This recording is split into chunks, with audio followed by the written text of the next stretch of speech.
there's lots of hopelessness and helplessness that comes up sometimes when you're pursuing a major that you're not really invested in, which is why it's so important to think about, is this something that you genuinely have an interest in?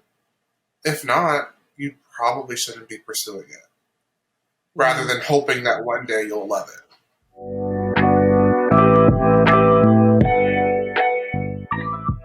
Hi, I'm Kira Yakubov, licensed marriage and family therapist and founder of Heal Your Roots Wellness Practice.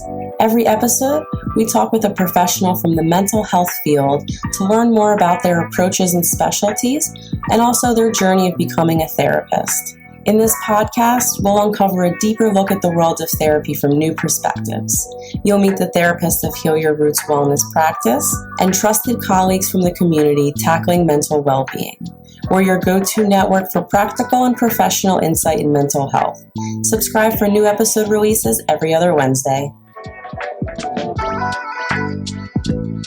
So welcome back. We have Elijah Jackson here with us again. He joined us last season, and I'm so excited to have you back on today, Elijah.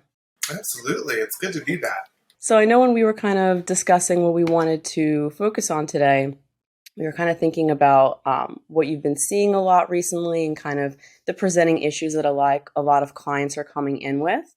And we've noticed that a lot of your clients are in that, young adult, in college, kind of young professional age range, and struggling to figure out if this career or this major is the right thing for them, and how kind of family or cultural backgrounds might really influence that decision. So what's that been like for you to kind of see that trend coming up? Most of my clients are actually in college now. And maybe that's just the nature of private practice. There are more college kids going through it, so there are more college kids looking for therapists. But I've definitely found that most people who have been in school have gravitated towards me, which has been really fun. It kind of makes me reminiscent of myself back in college and where I was and how lost I was then, and kind of trying to figure out what was best for me, and as opposed to what was best for everyone in my family, or managing other people's expectations. So it's kind of enlightening, and also makes me feel like I'm loving my job more because I get to help younger people. Oh, that's sweet. And I also remember feeling super lost in college, and even just like going through the end of high school, trying to figure out like, what is it that I'm supposed to do for the rest of my life? And I'm supposed to decide this as a teenager, having no life experience, no knowledge, nothing about what would actually make sense for me and my strengths and my personality. No, that wasn't really well thought through, and not a great expectation to have of teenagers. Yeah, I mean, it's kind of ridiculous that at 18 years old we're expected to have it all figured out, and what you want to do for the next 40 years. It just doesn't make a lick of sense to me. But I find that the less pressure you put on yourself, the easier it gets. Because people are going to have expectations of you all the time. People are going to, project onto you all the time. So as long as you have your house in order, it usually makes the transition through life better. And so it's interesting because when I was thinking back during my college days, I didn't know, right, what I wanted to do. And I think it's kind of this like outdated or older generation thinking you have to pick one thing and that's going to be the thing you do forever, because that's kind of what it was like before, right? Like a lot of people would stay at one actual job for 20, 30, 40 years. So it wasn't really like, oh, I can try this out for a little bit and then explore a new career later in life. I don't think that was accessible or normal back in the day, or for like our parents' generation. So I think they're giving that advice from their circumstances and what, their lived experience, versus Absolutely. Now it's like you can have many different careers and different career paths and do multiple things at once and switch it up. And that's totally okay. Absolutely. And I think also, in terms of like lots of like first generations to like kids who are going to school, their parents didn't have that background. So it's like their parents don't know necessarily to tell their kids that it's okay to, to move around or to change careers. Their parents might have high expectations for them because they're like, oh, we're shelling out a lot of money for you to go to school, or we're investing a lot into you, so we want you to do something awesome. We want you to be the doctor. We want you to be the lawyer. Yeah. We want you to save the world or change the world or at least change us. And then that puts a lot of pressure on kids to make up for their parents' sins or something like that. Mm-hmm. Um, and I find that with most of my clients now, when they're navigating majors that are stressing them out, they're navigating majors that were chosen by their parents. Yeah. So it's kids who went to school to be a doctor when they never wanted to be a doctor in the first place, or kids who are in law school when they never wanted to be in law school in the first place. Not to say that those are bad professions; those are amazing professions. But if you're not invested into it, if it wasn't your choice, if you don't have any interest in it, then you're not going to probably have a good time, and it's going to make you more stressful. Yeah. You're trying to make something fit that doesn't fit. Yeah. And I was actually thinking about earlier, like, what are these main professions, the most common ones, especially for immigrant families or, different people of color, that the main jobs that our parents want and expect of us is doctor, lawyer, accountant, engineer, right? Mm-hmm. Those are the main ones. And it was interesting to think about because I think that the intentions from the parents are good, right? They see these careers as very prestigious. They make money. It's a secure job. They're very well respected. And it's very useful in the family to have one or a combination of those professions. And Absolutely. like you said, and especially for those, I feel like you have to have a lot of passion and desire for that specifically because all of those careers are hard as shit. Like the Yes. actual job, but the preparation, the schooling, all of that is so draining and it takes so much out of you for you to not even Absolutely. actually like it or want to do it seems kind of insane. They're going through it in a way that I could never imagine. Yeah. I had a hard time in school, but to be in medical school in rotations, having people's lives in your hands in a certain way, Yeah. and you're not even really that invested in the work, it makes it more difficult to feel like you should be there. Yeah. And they constantly have thoughts around, is this worth it? Am I doing the right thing? Am I just taking up someone else's space that deserves to Mm. be here more than I do because they want to be here?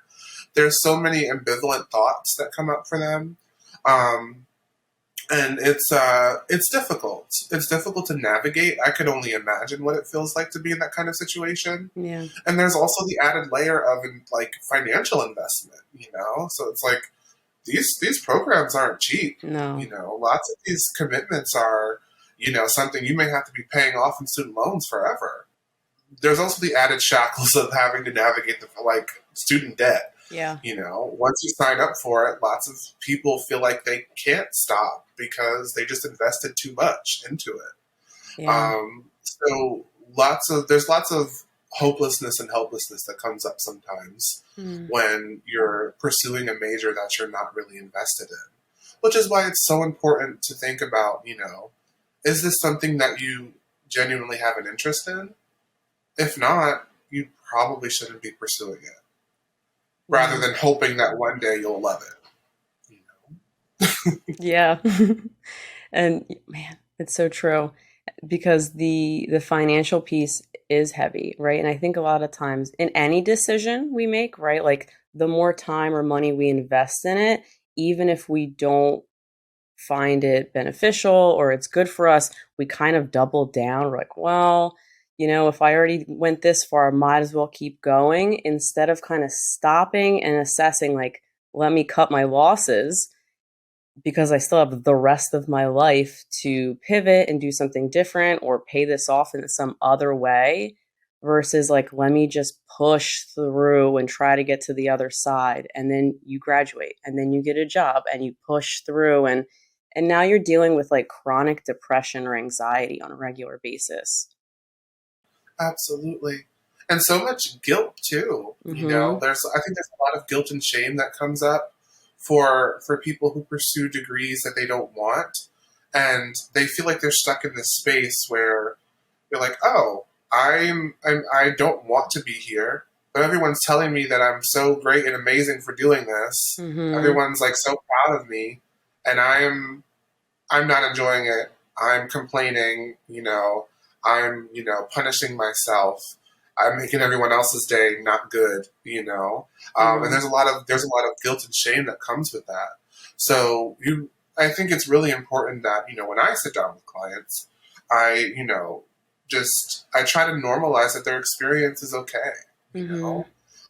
telling them that, sometimes telling them that being in a space and being ambivalent about it is all right. You know, Yeah. Stages of change, say that we're allowed to be ambivalent sometimes. We get to a space eventually, where we feel more secure and like we can make a choice to do something different if we want to. But being in a space where we can identify a problem and not really know if we want to change it yet, that's completely normal. Mm-hmm. And talk about the level of imposter syndrome, right? I mean, people around you are saying, yeah, you're doing great. This is incredible. And you're like, oh my God, I'm barely trying to keep it together. Like everyone's gonna find out. Oh my God. Absolutely. It sounds really tough. And I like that you Absolutely. normalize it because it is the ambivalence, right? I think that's the piece that makes people so uncomfortable and it's unsettling. Because at least if it's a decision that you don't want, you're already in it, right? And like now you're trying to Mhm. navigate it versus like kind of tiptoeing the line of which way you should go. It's tough Absolutely. to stay in that ambivalent space for sure. Absolutely, absolutely. You put so much stress and pressure on yourself to change things overnight, and this goes for anyone. Anyone who's experiencing hardship. Even I put pressure on myself whenever I see a problem. I'm like, all right, well, this has to be fixed right now. Even though you might not have the knowledge or the time or the energy to put into changing it, Mm-hmm. there's still that pressure to get it done immediately. Um, Especially, I found like for like immigrant and people of color families, there's the perfectionism aspect as well. So it's like we want to make sure that you are perfect. We want to make sure that you are the most marketable. You have to work 2 times as hard Mm-hmm. to get just a modicum of success, than the average privileged person. We have to make sure that everything that you do is exceptional. Yeah. And that pressure, that doesn't go unnoticed by kids. That doesn't go unnoticed by young adults.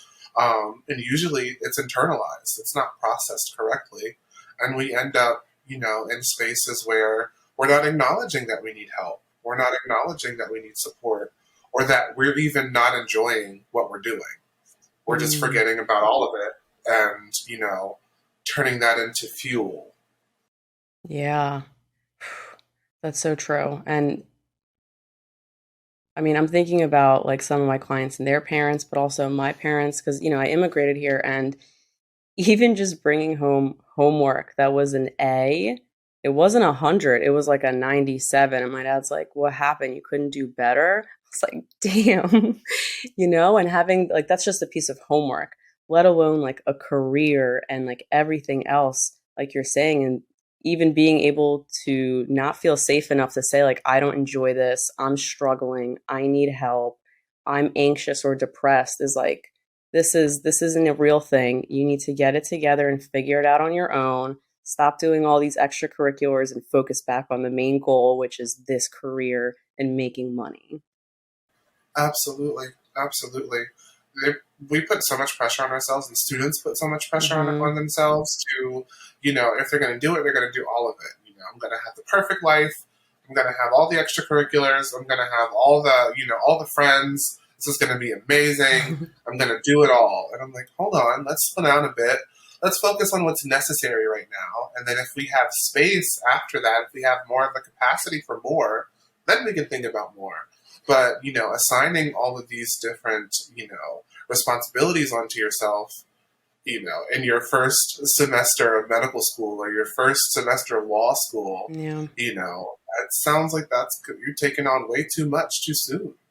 Yeah. And that's how we get burnout super quickly with no end in mind, right? Like the burnout isn't just I'm struggling right now, it's I'm struggling and I don't know when it's going to end. It's much harder to Absolutely. hold on when you don't know when there's an end date to it. Absolutely. Burnout is, I feel like that's probably the number one cause of, um, midlife crises. Yeah. I think people work so hard in their younger years because they're told that they have to work hard in their younger years to Mhm. make their later years easier. And then they forget that they're people and that they have bodies and that sometimes our bodies have limits. Um, and it spirals, and then they hit like 30 or they hit 40, and they're like, oh, I don't think I can work for another 30 years. I Yeah. don't think I can do another 20 years of this. Mhm. um, so I think it's really important to reassess early, like right after you graduate high school Mhm. or right after you graduate college. Reassess, what do I really want, what's really important to me, and what do I want to achieve in my life, what are my values, as opposed to what are the values that I was taught. Mhm. And sometimes it might take some time to figure that out, you know, which is why I never say it's a bad idea to take a gap year. Mhm. Take a little time off and try to do a little self discovery if it's within the cards. Take some time to focus on yourself and explore your own interests. Maybe take an internship somewhere, Mhm. or volunteer somewhere and see if you like it. As opposed to just setting these really high expectations of yourself that sometimes aren't even your own expectations. Yeah. And I love how you express needing to take time to assess on your own and focus on those morals and values. Because I feel like at 18, 19, even 20, 21, like really like all the way up to your mid 20s, you're kind of listening to everybody else around you, getting their input, getting way too much input. And from, like you said earlier, like people who are projecting. And so that reflection period is so critical that I think maybe not a lot of teenagers do because they might not be prompted to do it, not recognize that that's like an option, or just rely on everyone else's opinion. But I think like, and I love giving this exercise to clients. I usually do it when they're dating, but this applies like at any time in your life, is really assessing what are your morals and values, right? Like having a list of them, picking out the ones that really speak to you, making a category for each one and kind of reflecting, like you said, is this my value or is this something that's been passed down to me? And like, why is this important? How would my life look if this wasn't a part of it? Right? And like, what are the consequences of that? And having those real life experiences, those internships are so valuable and priceless because, we can be in school and learning and like reading books, and that's just like one level of it versus going out and implementing it. You're like, whoa, that's not, it's not what I signed up for, even though it is what I signed up for. Absolutely. I mean, I know firsthand my experience, even in school myself. I had I didn't know what the hell I was talking about as far as therapy until I started doing it. Mm-hmm. Like reading all the books, learning about all the theories, that's one thing. But actually practicing and being in the room with another person, Yeah. that's a completely different experience. And I even I had to have my own come to Jesus moment where I was like, oh, hey, this is nothing like they say it is in the books. There's so much more that's needed. There's so much more that's required. I have to be so much more aware and involved, Mm-hmm. um, than my teachers told me that I had to be.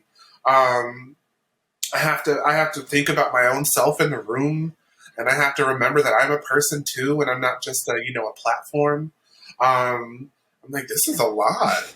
So I had to have my own realization moment, and thankfully I came out on the other side with more clarity about what I want to do. But sometimes people don't have that moment of reflection. Yeah. They're not given that moment of reflection because they're told that they have to just keep going. Just keep pushing, get through it. You only Mm-hmm. have a few more years. It wouldn't make sense to quit now. Just get through it. When really we need to be maximizing on today, Mm-hmm. and saying, okay, let's think about what we really want now. Let's take a little bit of a break and explore what really matters to us, as opposed to this thing we've been telling ourselves forever. Yeah. And I think some of the best, maybe not the best ways, but some of the beneficial ways to do that is obviously through therapy, right? I mean, I know we're biased because we're therapists, but having an objective person who doesn't have a stake in the game. It's not your parents, not your friends. They're not going to be disappointed in you or expect anything of you, to just let all these thoughts and emotions out. And then also journaling, right? Like being able to also express this in a way that is freeing and safe. But I think that something I wish I had done when I was earlier when I was going through school, is because I went originally for accounting, because my dad said, "Oh, you're good at math and it's a good stable job for a woman, and you'll get married and your husband will make the money anyway. So what difference does it make?" I was like, "Cool, cool, dad." and then And then I got into college and I started, going for an accounting major. And then Drexel University had a co-op program where I got to do an internship at a tax firm. And that first week I was like, this is 1,000% not for me. And there's no way in hell I can keep doing this for the next 2 to 3 years in school, let alone after that. And I wish that I reached out to other people in the psychology field or in the accounting field who are already working, to be like, can you just like give me an inside scoop of what is your day to day? How do you feel? What are the best and worst parts of your job or this field? To get more of that insight, instead of, you should just do it because you're good at it. And I think it's a good thing for your life. Absolutely. Absolutely. And also, sometimes making a career out of something that you're really good at usually ends up becoming one of the most stressful things in your life. Mm-hmm.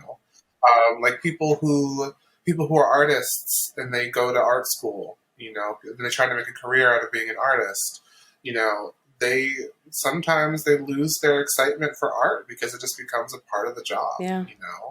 Um, I have a client who's pursuing, a degree in design, and now that they're doing it every day, and it's not so much for fun and creation, it's for, to try to find a job. Yeah. Um, it's not as enjoyable to them anymore. So you really have to think deeply about, if this thing that you're doing every day was a job, would it feel fulfilling for you? Would it be as exciting for you as it is now? And of course, every day of your life and you're at work isn't going to be amazing and Sure. great. Um, but the majority of it should feel good, Mm-hmm. And if it doesn't, then maybe you might want to reassess, and that goes for anyone with any job. If it's just for the paycheck, can you do a just for the paycheck job for the rest of your life? You know, Yeah. I know I can't. I don't think that's sustainable for me. No, me neither. I have to have some kind of connection to Yeah. it. I mean, it helps that we're in the field where we literally have to interact with people. And that would be really tough. But we're like, no, I hate this. I don't want to hear about your problems. But that's how I felt Oh about the no, accounting firm. I was like, I can't do this every day. Like, no way. I need more interaction with people. And it's interesting because I think the more experience we have in something, the more we're able to reassess and like, okay, this aspect of this job or this interaction I like it, but this other aspect is definitely not going to work for me. So it's even kind of just absolutely, like playing around with these different things and absolutely, thinking about that first and then trying to apply it maybe to a future, right? Like, I absolutely, mean, so really it's like just getting to know yourself on a much deeper level. absolutely. Which is why I wish there was more opportunities for students in like high school, middle school to explore their interests Hmm. and explore their niches in these environments, rather than saying, figure it out on your own and then you're going to go to your guidance counselor and tell them what you want to do. I think that instead there should be actual things in the curriculum in high school and middle school curriculums to help people think more about their future Mm-hmm. in a way, like I never got that opportunity in high school and middle school to like think about, oh, well, what do you actually want to do? What do you have an interest in? Mm-hmm. It was more so just what colleges do you want to get into? Yep. And what grades do you need to get into this college? And not so much, well, what do you actually want to do when you get there? What do you want to explore? What are your interests? Mm-hmm. And we should have those opportunities to explore those things, young, so that we can get a better idea about what this career entails. Because of course a 15-year-old could be like, oh yeah, I want to be a doctor. That looks cool. But they don't know what it actually means to be a doctor and how much it takes to get there. Sure. I know I didn't. That was the first thing my father told me when I told him I wanted to go to college. He was like, well, you're going to get a PhD Oh my and you're going to pay off all your debt. And I was like, hold on. That's a lot. That's a lot. So yeah, I mean, expectations are high, and we have to make sure it's really for us. Yeah. How do you like to help clients who, whether they've already decided that they want to switch or do something different, and like having some of these conversations with their parents, particularly from, different backgrounds that aren't just born in America? I always think the most important part is to make sure that we're not absorbing other people's, uh, negativity. So we already know that that's going to be a hard conversation Mm-hmm. because parents have high expectations. Parents might be living through you in some ways, where Yeah. it's like, oh, I never got to go to medical school. I never got to go to law school, so I want you to do it. So you going against that, going against the grain in that way might cause some tension. It might bring up some things for the parents. So it's best to make sure that you don't internalize and absorb the things that they're saying to you, Yeah. because it can go if you're telling yourself that they're correct and they're right and that you're doing the wrong thing, Mm-hmm. you're not going to change. Yeah. It's going to feel, you're going to feel like guilty. The guilt and shame is going to come up again, Yep. and you're not going to want to do what's really important to you. To discover what you want to do. So I always say that self-talk is so important. It informs so much of our decisions. Mm-hmm. If we're telling ourselves we're not worthy, if we're telling ourselves we're doing the wrong thing, if we're telling ourselves that we don't trust ourselves, we're not going to act in our best interest. We're usually going to try to stay comfortable, Mm. which most times isn't even really comfortable. Sure. It's just familiar. It's just what we're used to. And I think man, it's really tough. I mean, I literally had to have that conversation with my parents, and I've had clients who also.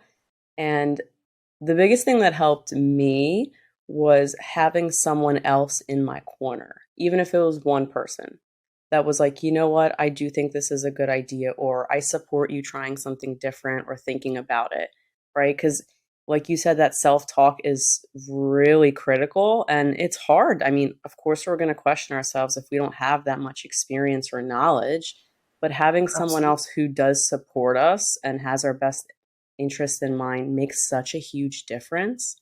And I'll never forget this. And I'm really thankful that when I told my parents, like, I don't want to do accounting, this is horrible for me. I want to go into psych and I want to be a therapist. And these Eastern European parents looked at me like I just shot them through the heart. I was like, are you out of your mind?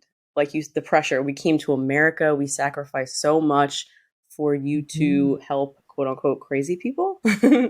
Like, are you insane? And they were like, totally no, because they were helping me pay for college. And then my one brother was like, you know what?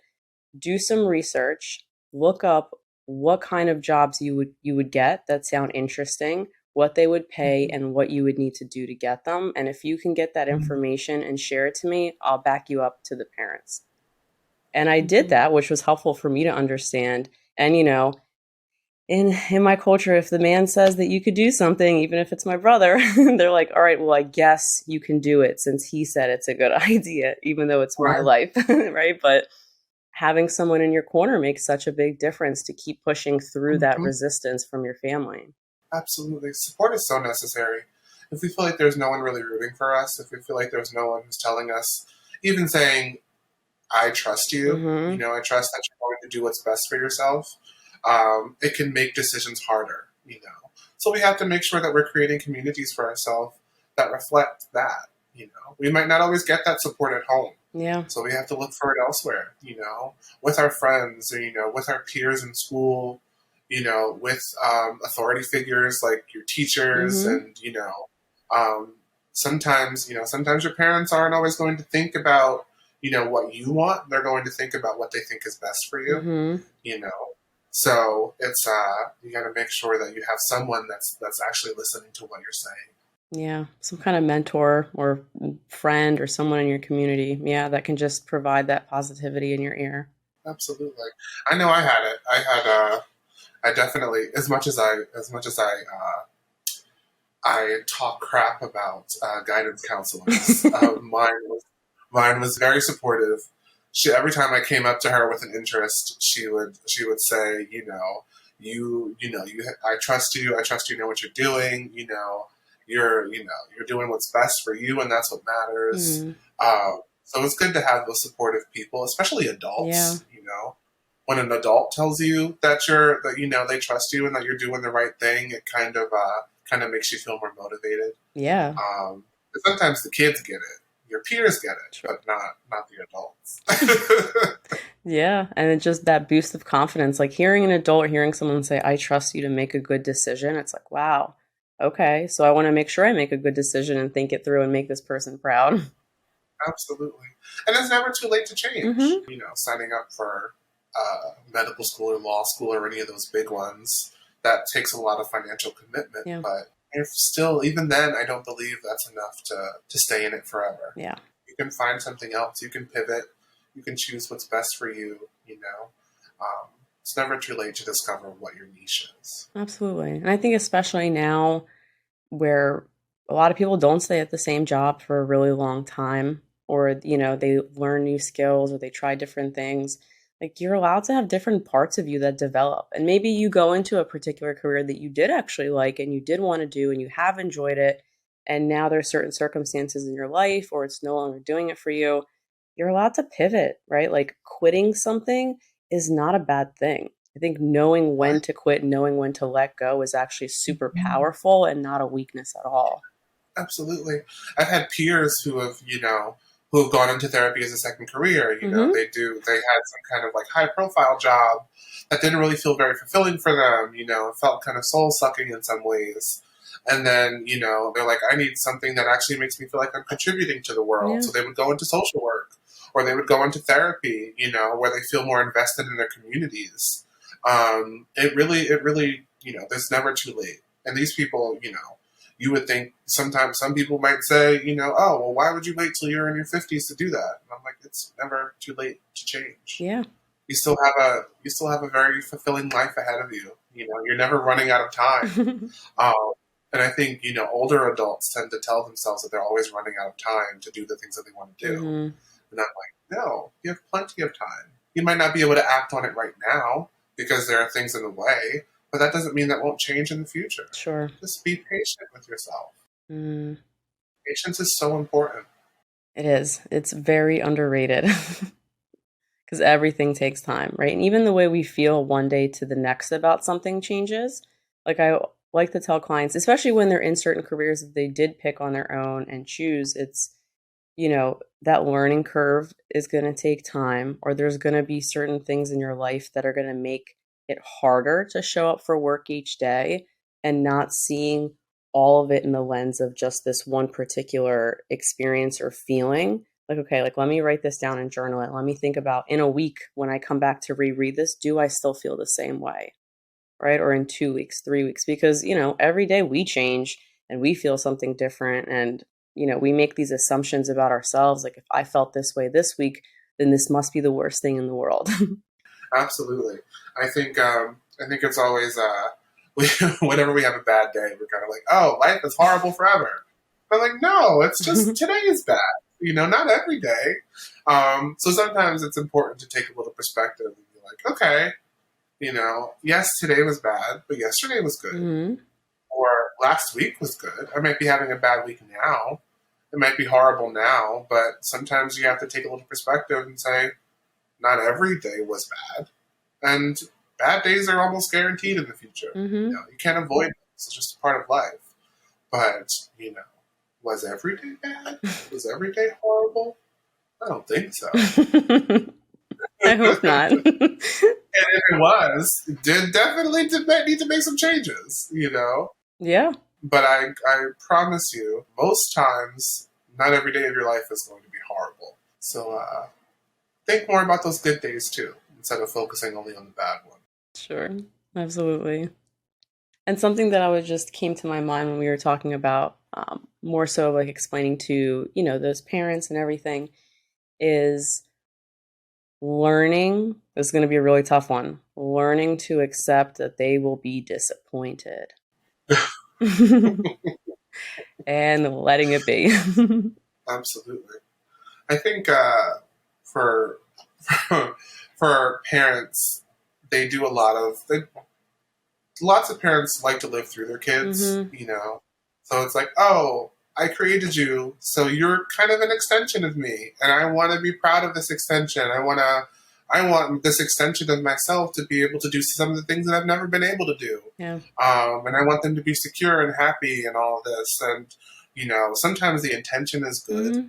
And most times the intention is good when it comes to parents having expectations. But, they kind of forget that this extension of yourself that you created is also an autonomous being who can make their own choices, and they're not tied to you at the hip, and they're going to want their own lives, and they're allowed to have that. How dare they? I've had many a conversation with my parents about that. I'm like, yeah, I get it.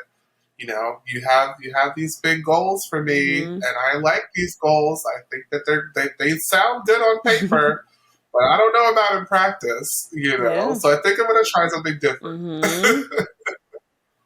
And they're allowed to go through their own. They can go through the motions and feel that grief. That their kid doesn't want to do what they want them to do. You're entitled to your feelings, but that doesn't change the reality that your kids should be able to explore what they want to explore. Yeah. And I think a lot of times when parents are super pushy, it goes kind of one of two ways. I mean, obviously there's a million different ways it can go, but the most common that I've seen is one is like, okay, I'm going to do whatever they say, anything to make them happy, go through this career, all of this stuff. And they end up being very depressed, have an identity crisis throughout all of it. And at some point get really ill, right? Like they have to take time off in some way, or they rebel. Like, I'm going to do the complete opposite. Fuck you.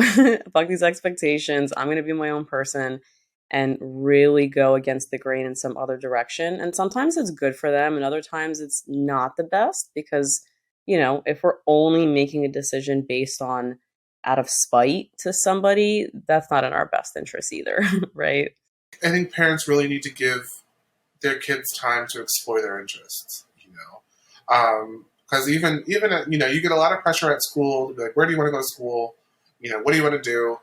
We'll get this paperwork in, let's do this. And then you get the same kind of messaging at home. Mm-hmm.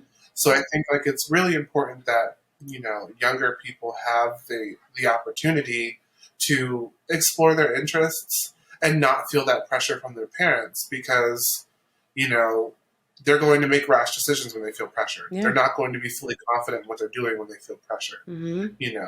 And it's just going to lead to more stress and unhappiness, Yeah. So I really feel like being a supportive parents are never bad parents, Accepting parents are never bad parents, Having a parent that's going to trust you is a good thing, Mm-hmm. They may be young, but they are not imbeciles. They understand themselves. They understand what they want. They understand, what they would like their life to look like. They may have fantastical, feelings about one certain thing, or, they may have a niche interest that you don't understand, but they're still autonomous beings who want things for themselves, So parents kind of, loosen up the reins a bit. Absolutely. I feel like this was like a parenting 101 by Elijah. Get it together. Get it together. That'll be my tagline. That's so funny. So I know we're coming close to an end. Unfortunately, I feel like we could talk about this and other things for a super long time. Is there any last like thoughts or anything that you would want, listeners or potential clients to hear about how you show up in the room, particularly around like this topic? Get it together. No, I'm just kidding. Um, I just think that, don't come to me looking for someone to tell you what to do. I am a safe space for you to explore whatever you want to explore, and most therapists should be. Hmm. I think lots of clients might come to therapy looking for them to answer the big question and give them the key to access all of these things, and I'm like, no, we're gonna. I want you to remember that you're in the driver's seat here. This is your life. You know yourself better than anyone, and I'm just a facilitator. I'm here to facilitate the safe space. And I really think it's important that clients remember you know, how strong they are and how capable they are, and usually how resilient they are. Yeah. You know, so if there's ever a problem you're going through, you most likely know the answer. Mm, awesome. Well, if anybody wants to work with Elijah, please head over to healyourrootswellness.com and schedule a consult, and we'll see if this will be a good match. But I want to say, Elijah, thank you so much for making the time today to talk to me, to make this episode. I hope this really helps a lot of people that might be confused or struggling through their career path right now, and it gives them a little bit of insight. Absolutely. Thank you for having me. Of course. All right, it's a wrap.